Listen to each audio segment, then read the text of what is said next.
Good morning, and welcome to another edition of Macro Analysis that be released every Monday morning. Today is Monday, April 26, 2021. My name is Alexander Turro, Senior Market Strategist here at RJO Futures, where we contextualize the rates of change of growth and inflation, not only here domestically, but globally as well within the context of the prior week. So with that said, we'll start with the global currency market. You had the US dollar index now down for the third straight week in a row after coming off of trend resistance, down minus 0.8% as it continues to signal bearish on a 90-day trend duration. That's all on the back of some consensus shorts now in the Swiss franc as well as the Japanese yen. You have the euro now versus the US dollar up 1.0% last week as it continues to signal bullish on a 90-day trend duration. You have the Japanese yen versus the US dollar up 0.9% as it continues to teeter now between bullish and bearish trend. Moving along to the British pound, that was up 0.3% versus the US dollar as it continues to signal bullish on a 90-day trend duration. And so on the back of the down dollar, you did have the broader reflation of commodities, which continued their inflation higher. If you take a look at the CRB index, that inflated another 1.5% now to new cycle highs of up 13.4% in the last 3 months. If you break that down further, take a look at copper. That inflated another 4.0% last week to new cycle highs as well, to now plus 19.5% in the last 3 months. Taking a look at the agricultural sector, which has just been on an absolute tear. You take a look at corn. That inflated another 10.4% last week, now plus 26.8% in the last 3 months. Take a look at beans. Those inflated another 6.8% as well, to now plus 16.3% in the last 3 months as well.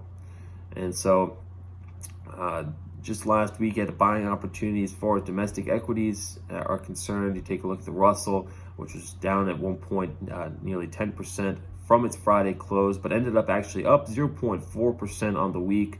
As you have Russell volatility continuing to break down in kind, now down approaching the 20s, low 20s here. Take a look at the SPYs. Those corrected it's 0.1% just off of its all-time high. You take a look at Europe is just more buying opportunity, not only domestically, but in Europe as well. That corrected, if you take a look at the stock 600, that corrected mildly 0.8% of the week, but now plus 3.7 the last month. Take a look at something like Finland.